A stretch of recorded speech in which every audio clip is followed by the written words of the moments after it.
Hello guys, welcome to Unfiltered Opinions, an initiative by Unacademy. My name is Anshuman Raj. I secured a rank of 107 this year and I am into IAS. Last year also I got selected with 537 rank and I was into IRS. So in this segment we are going to take few questions of the aspirants and I am going to answer them for you.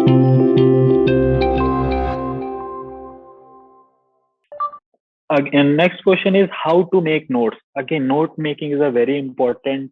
Task और जो कि मेरी गलतियों में से एक था जो मैंने शुरू में किया था मैंने नोट्स नहीं बनाए थे तो हाउ टू मेक नोट्स जब जो लोग शुरू में बना रहे हैं notes don't go for perfection आप बिगिनर्स परफेक्ट नोट्स नहीं बना सकते हैं and you will see that during your preparation you will keep on refining your notes कई बार शुरू के नोट्स में आप बहुत सारी चीजें लिखेंगे बाद में आपको लगेगा ये तो सिंपल चीजें हैं ये तो मुझे याद हो गई है तो आप उसको धीरे धीरे कम कर देंगे तो शुरू में आपको लगता है तो आप लिखने से मत डरिए लिखते रहिए आपको जितना लिखना है there are two types of notes एक तो लोग थोड़ा ब्रॉड नोट्स बनाते हैं जिसमें काफी पॉइंट्स रहते हैं और बाद में उससे माइक्रो नोट्स बना देते हैं फॉर रिवीजन ड्यूरिंग जैसे मेंस है तो GS1 का एक अलग नोट्स बना रखा है जो कि लास्ट नाइट हम रिवाइज कर सके तो वो माइक्रो नोट्स अलग होता है मेन नोट्स अलग होते हैं अगेन नोट्स के कुछ प्रिंसिपल है आप नोट सिर्फ रेलिवेंट चीजों को बनाइए जो मे बी सिलेबस में है या जो आप सोचते हैं कि एग्जाम में पूछ सकता है शुरू में तो पता नहीं होता हमें कि एग्जाम में क्या पूछता है तो इसीलिए मैं कह रहा हूँ कि शुरू में आप सब कुछ ही बनाएंगे फिर धीरे धीरे जब आप प्रीवियस ईयर क्वेश्चन एनालाइज करने की स्थिति में आ जाएंगे और मे प्रीलिम्स के क्वेश्चन या मेंस के क्वेश्चन देखेंगे सिलेबस देखेंगे सिलेबस आपका हमेशा एक काफी अच्छा रेफरेंस रहता है जो सिलेबस में है उसको आप नोट्स में लिख सकते हैं थर्ड नोट्स में आप सिर्फ वो चीजें लिखिए जो आप पढ़ने वाले हैं ऐसा नहीं कि मुझे कोई चीज बड़ी ही अच्छी लगी और मैंने उसको नोट्स में लिख दिया जिसका कोई रेलिवेंस ही नहीं है नेक्स्ट थिंग इज नोट्स में आप धीरे धीरे आप नोट्स में किसी इंफॉर्मेशन को ऐसे लिखिए जैसे आप मेंस में उतारने वाले हैं फॉर एग्जांपल जैसे ह्यूमन डेवलपमेंट इंडेक्स का डाटा मैंने देखा कुछ किसी नोट्स में तो मैंने उसको अपने नोट्स में एज अ ग्राफ ऐसे पॉइंट करके कि हम कहाँ पे ऊपर गए हैं या नीचे गए हैं या क्या इंप्रूवमेंट रहा है तो जब मैं मेंस में बिकॉज वो मुझे डायग्राम याद है तो जब मैं मेंस में आंसर राइट कर रहा था तो मैंने जस्ट वो मुझे पूरा ग्राफ याद था मैंने वहां पे कॉपी कर दिया तो आप नोट्स को स्पेशली मेंस के लिए नोट्स को आप ऐसे बनाएं कि आप सीधा वहां पे कॉपी पेस्ट कर सके तो एक ये अच्छा आइडिया रहता है नोट्स का next thing is you can always take help of others note कई बार कहते हैं कि do not reinvent the wheel तो काफी लोग के नोट्स ऑलरेडी मार्क जैसे मेरा अपने टेलीग्राम पे चैनल पे मैंने डाल रखा है नोट्स सिमिलरली अनुदीप दूरी शेट्टी सर के काफी अच्छे नोट्स थे उनके ARC के नोट्स एथिक्स के नोट्स या बाकी और भी नोट्स काफी अच्छे थे जिनका मैंने यूज किया था मैंने देखा कि उन्होंने नोट्स कैसे बनाए हैं then I improve my notes also तो एक अच्छा रेफरेंस आपके लिए वो भी है Next question is what mistakes did you commit during mains exam? So I have given 3 mains and 2 selections. तो मैंने हर मेंस में कुछ अलग अलग मिस्टेक किया फर्स्ट मेंस की मिस्टेक 2017 मेंस उसमें सबसे बड़ी मिस्टेक थी कि मैंने नोट्स नहीं बनाए थे मुझे लगा कि जितना टाइम मैं नोट्स बनाने में वेस्ट करूंगा उतनी देर में तो मैं दोबारा किताब पढ़ लूंगा वेरी बिग मिस्टेक अगेन क्योंकि मैं खुद से प्रिपरेशन कर रहा था कोई कोचिंग नहीं ली थी कोई टेस्ट सीरीज ज्वाइन नहीं किया था तो मेरे पास कोई रेफरेंस भी नहीं था तो पहली मिस्टेक वहां पे की थी आंसर राइटिंग भी मैंने कुछ डिफाइन नहीं किया था अपना अपना आंसर कभी किसी से चेक नहीं करवाया था अगर टेस्ट सीरीज ज्वाइन भी नहीं किया तो again you have your peers friends हैं आपके जो दे रहे हैं आजकल काफी ग्रुप्स भी हैं आप वहां से रेफरेंस कर सकते हैं टॉपर्स के आंसर से भी अपने आंसर को रेफरेंस करवा सकते हैं तो पहली गलती वो की थी दूसरी गलती फर्स्ट टाइम में मैंने एथिक्स के पेपर में की थी कि मैंने एथिक्स को सीरियसली नहीं लिया था मुझे लगा था कि मैंने काफी कम सोर्सेज को पढ़ा भी था और मुझे लगा था कि मैं शायद उसको कर लूंगा इंटरव्यू कॉल आ गया था but again I could not qualify second attempt में मैंने काफी मेहनत की थी बट एक जो सबसे बड़ा इशू दिक्कत था मेरे साथ कि मैंने अगेन अपने सेकेंड मेंस में भी सिलेबस पे ध्यान नहीं दिया था मुझे लगा कि यूपीएससी में तो सब कुछ ही पूछ लेता है तो क्या सिलेबस देखिए जो कि बहुत ही गलत था मेरे पार्ट में बिकॉज मेरे पास सिलेबस नहीं था कुछ ऐसे टर्म्स थे जिनको मैंने छोड़ दिया था कुछ ऐसे सिलेबस के टॉपिक्स थे जिसको छोड़ दिया था और या फिर सिलेबस से जो हेल्प हो सकती है वो मैंने नहीं लिया था तो पहली चीज वो नोट्स मैंने अच्छे बनाए थे बट अगेन वो क्योंकि मैंने सिलेबस को रेफर नहीं किया था तो मेरे पास कुछ नोट्स नहीं थे सेकेंड अटेम्प्ट में एक और जो गलती की थी, मैंने बहुत ज्यादा रिलाई किया था बबल डायग्राम, इनोवेशन। मुझे लगा था कि ये सारी चीजें मार्क्स फेच करती हैं, बट जो भी इस इंटरव्यू को देख रहे हैं उनके लिए कहूंगा कि ये सारी चीजें उससे ज्यादा इंपॉर्टेंट है। आप सिंपल ही आंसर लिखिए, लाइन बाय लाइन लिखिए, आप माइंडसेट में जाइए जो चेकर है उसके, तो उसके लिए क्या इजी रहेगा, आप लाइन बाय लाइन लिखते रहिए। फालतू का इनोवेशन मत डालिए। अगर रेलिवेंट इनोवेशन है, रेलिवेंट ग्राफ है, रेलिवेंट बबल मैप्स है, बबल क्लाउड डायग्राम्स है, या फिर मैप्स है, या कुछ भी है, तो आप उनको डालिए। अगर वो इररिलेवेंट है, अगर पूछ रहा है कि चेन्नई में फ्लड्स आ रहा है, व्हाट इज द रीजन, और आप वहां पे मैप बना के इंडिया का बड़ा अच्छा और एक पॉइंट दिखा के दिखा रहे हैं कि चेन्नई यहाँ पे है, हाईली इररिलेवेंट, उससे एग्जामिनर को क्या पता चलेगा। आपको लगेगा कि आप डायग्राम बना के आप मार्क्स ले लेंगे। Rather than wasting time on those things, आप उसके बारे में कुछ अच्छा पॉइंट्स लिख सकते थे, या मे बी आप कुछ शो कर सकते हैं, तो मैं समझ सकता हूँ मे बी उस डायग्राम में कुछ साइक्लोनिक एक्टिविटीज या कुछ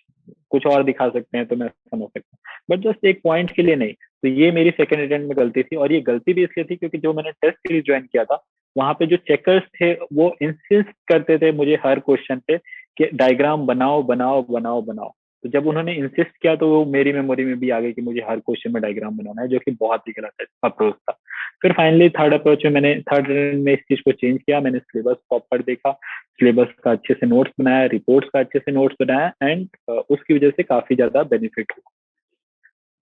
next question is,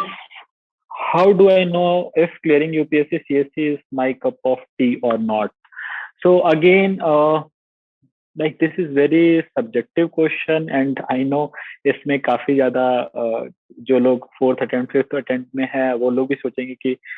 there is no perfect answer, अगर मैं सही बताऊं तो। Because you know there are some people जिन्होंने फोर्थ अटेम्प्ट तक प्रीलिम्स भी क्लियर नहीं किया था और एकाएक काफी अच्छा रैंक लेके आ गए। तो whether it is your cup of tea और नॉट, आप ऐसे कर सकते हैं कि अगर आपने तैयारी की है, एक साल मिनिमम अपने आप को दीजिए। जब आपने एक साल तैयारी की है और आपको फिर भी बेसिक टर्म्स समझ में नहीं आ रहा, पहली चीज, यूपीएससी एस्पिरेंट्स का माइंड बहुत ही ओपन होना चाहिए और लॉजिकल होना चाहिए। हम सारे आंसर्स को लॉजिक के साथ लिखते हैं, किसी रैशनल के साथ समझाते हैं, या किसी भी कंक्लूजन पे दोनों ही साइड का आर्गुमेंट करके पहुंचते हैं, जो कि आप ब्यूरोक्रेसी में जब आप आएंगे तो भी आप देखेंगे कि सारे ब्यूरोक्रेटिक डिसीजन ऐसे लिए जाते हैं। यूपीएससी जस्ट उसका एक छोटा सा पार्ट है जो आपको ये सिखाता है। तो अगर आपको लगता है कि आप ये सारी चीजें आपके अंदर में इनकलकेट नहीं हो पा रही हैं, अगेन आपको कि सिलेबस के बेसिक टर्म्स से भी इशू हो रहा है, प्रीलिम्स में आप कंसिस्टेंटली काफी ज्यादा कम मार्क्स स्कोर कर रहे हैं, मेंस आंसर राइटिंग का आपका कुछ तैयारी नहीं हो पा रहा है despite giving it many years, तो I think you should try looking for, like अगर आपका एप्टीट्यूड कहीं और है rather than UPSC, maybe you can do very well in state PCS or maybe in SSC और in private sector आप कर सकते हैं, नो डाउट। थोड़ा सा यूपीएससी का अलग हो सकता है, तो आई थिंक वो एक अच्छा इंडिकेटर हो सकता है। डेफिनेटली प्रीलिम्स का मार्क्स एक अच्छा इंडिकेटर है। नेक्स्ट चीज, आप सेल्फ इवेल्युएट कर सकते हैं अपने आप को कि वेदर आप अपने टारगेट्स को अचीव कर पा रहे हैं कि नहीं कर पा रहे हैं, वेदर आप सीरियसली कर रहे हैं कि नहीं कर रहे हैं। तो आई थिंक इससे ज्यादा I don't think I can say anything. What are some habits every UPSC civil services aspirant must adopt? हाँ, तो एक हैबिट आपकी होनी चाहिए कि जैसे मेरा क्या रहता था कि अगर जब मैं बोर हो जाता था तो मैं कोई नॉन फिक्शन बुक उठा लेता था, या खाली टाइम में मेंस मैंने दे दिया उसके बाद काफी टाइम है मेरे पास, तो हॉबी थी मेरी बुक रीडिंग की, तो वो मैं पढ़ता रहता था, जिससे मेरी ऐसे में भी हेल्प मिलता था, पर्सनैलिटी टेस्ट में भी हेल्प मिली इंटरव्यूज के दौरान, और भी बाकी मेंस में तो हेल्प मिलता ही है। तो आप कोई एक हॉबी रखिए और उस पे वो आपको रिलैक्स करने में हेल्प कर सकती है। बुक रीडिंग अगेन एक बहुत ही अच्छी हॉबी है। आपकी हॉबी के अलावा आप बुक रीडिंग को हमेशा अपने अपना सकते हैं, बुक रीडिंग करते रहिए। तो एक ये अच्छा है। दूसरा एक अच्छा होना चाहिए कि आप एक अच्छे लिसनर होने चाहिए, यानी कि आपका माइंड काफी ओपन होना चाहिए कि कोई भी मे बी आइडियोलॉजीज आपको ज्यादा बाइंड नहीं करनी चाहिए, ताकि आप इंफॉर्मेशन को ले सके। हो सकता है कि वो काफी रेडिकल व्यू पॉइंट है, बट मे बी काफी वो प्रोग्रेसिव है, ऐसा भी हो सकता है। सो एक और कुछ एक्सरसाइज का हैबिट जरूर बनाइए, डेली एटलीस्ट 45 मिनट्स कुछ ऐसी एक्टिविटी को करिए, मे बी रनिंग, साइकिलिंग और समथिंग, जिससे कि आप ज्यादा एक्टिव फील करेंगे। अगेन, गुड स्लीप और गुड एक्सरसाइज क्लिनिकली प्रूवन है कि इससे मेंटल एक्टिविटी बढ़ जाती है, न्यूरॉन्स की संख्या बढ़ जाती है। तो इन द लॉन्ग रन आपकी पढ़ाई उससे अच्छी ही होगी, खराब नहीं होगी। ये और उस टाइम को आप बेटर यूज कर सकते हैं, जैसे मैं कान में हमेशा ईयरफोन लगा के कुछ सुनता रहता था, मे बी राज्यसभा टीवी के डिबेट्स या ऑल इंडिया रेडियो के डिबेट्स, तो वो आप कर सकते हैं। ये कुछ अच्छे हैबिट्स हैं। अगेन, यूपीएससी प्रिपरेशन आपको अच्छा इंसान तो बना ही देती है, तो I am not going to say कि वो एक अच्छी हैबिट है, वो आई अंडरस्टैंड कि वो आपके अंदर ऑलरेडी वो बनी गई होगी। So next question is, what is the darker side of UPSC civil service examination preparation, if any? तो डार्क साइड जैसे मैंने पहले भी डिस्कस किया था कि कई लोग यूपीएससी को आइडियलाइज कर लेते हैं, उनके लिए वो गॉड बन जाता है कि यूपीएससी नहीं तो कुछ नहीं, और या फिर यूपीएससी एक ऐसा मे बी गॉड है जिसको अचीव नहीं किया जा सकता। तो मैंने देखा है कि लोग जो है वो एक विशियस साइकिल में फंस जाते हैं, जहाँ पे वो कंटिन्यूअसली मोटिवेशन या मोटिवेशनल वीडियोस को कंज्यूम करते रहते हैं, और रेदर देन वर्किंग उनको लगता है कि शायद हम ऐसे ही बन जाएंगे। और एक ये विशेष साइकिल है जिसकी वजह से आपके एक्सपेक्टेशन टोटली डिफरेंट रहते हैं। एक्सपेक्टेशन जो है वो रेशनल बेसिस पे नहीं रहते हैं, आपको लगता है कि मैं ये कर सकता हूँ, बट शायद आपका एफर्ट उस लेवल का नहीं रहता है, या शायद कई बार बिकॉज कंपटीशन इतना ज्यादा है, अगर रहता भी है तो शायद आप कंपटीशन में थोड़े से नीचे रहते हैं, तो जिसकी वजह से लोग डिप्रेशन में चले जाते हैं, कट ऑफ हो जाते हैं सबसे। लोगों को लगता है कि मैं अपने फ्रेंड, फैमिली या किसी से भी तभी बात करूंगा जब तक मैं कुछ बन नहीं जाता। तो इंस्टेड ऑफ रिलाइंग ऑन कि मेरा इंटरनल स्ट्रेंथ क्या है, मैं अपने आप को टोटली एक किसी आउटसाइड किसी आउटसाइड चीज जो यूपीएससी है उससे अपने आप को कंपेयर करने लग जाता हूँ कि my existence is totally based on whether I am getting selected in some job or not, whether I am passing prelims or not, or something like that. तो एक विषय साइकिल मैंने ये देखा है, ये पूरा साइकिल। दूसरा विषय साइकिल मैंने देखा है कि for some people again UPSC preparation ही एक एंड गोल है, उनके लिए सिलेक्शन एंड गोल नहीं है। तो like they will keep on like doing the preparation, keep on going to libraries, और वहां जाके again same thing, maybe पढ़ाई थोड़ी कम होगी, दोस्तों के साथ थोड़ी गप्पेबाजी या कुछ और होगी। तो अगेन आई डोंट थिंक वो आप an unexamined life is not worth living, या फिर अपनी लाइफ को एग्जामिन में भी कर लीजिए, अपने डायरेक्शन को चेंज कर लीजिए। These are some dark sides, क्योंकि वो चार्म बड़ा रहता है स्टडीज का, स्पेशली इन ओआरएन और somewhere in that area. So realistic expectations, I want to relate it with realistic expectations. So again, suicides we have seen. So if you are many people, बहुत लोग उस mental stress और उनकी mental health पे काफी असर पड़ता है, और कट ऑफ होने की वजह से sometimes they take very drastic steps. तो this is one another like एक ऐसी चीज है जो कि डार्क साइड में आ जाती है।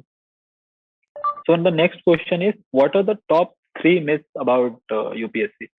So पहला मिथ जो मैंने देखा है कि यूपीएससी के लिए आपको कोचिंग चाहिए या आपको दिल्ली आना पड़ेगा, समथिंग लाइक दैट। तो अगेन, यूपीएससी के लिए जरूरी नहीं है आपको कोचिंग चाहिए, आपको सोचना है कि कोचिंग करता क्या है, ultimately what is the use of coaching. तो कोचिंग आपको एक डायरेक्शन देता है, एक गाइडेंस देता है, कुछ लर्निंग देता है, कुछ अगर वो लोग पढ़ा देते हैं मोटिवेशन देता है, और वो जो लर्निंग है वो फोर्स लर्निंग भी कई बार होती है कि आपको वो सिखाते हैं जबरदस्ती, और वो अच्छा भी होता है अनडाउटेडली।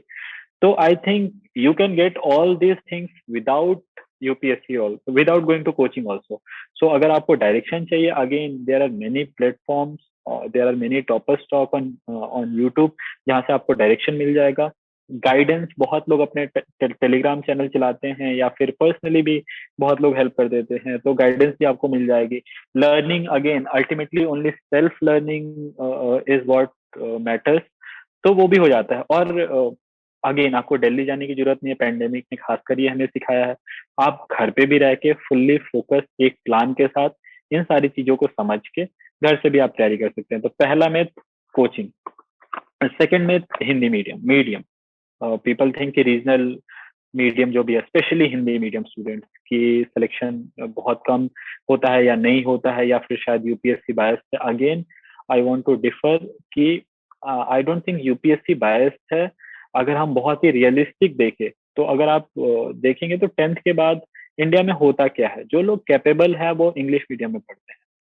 जो लोग और स्पेशली टेंथ के बाद एक सेकंड बाइफर्केशन आता है, वो बाइफर्केशन आता है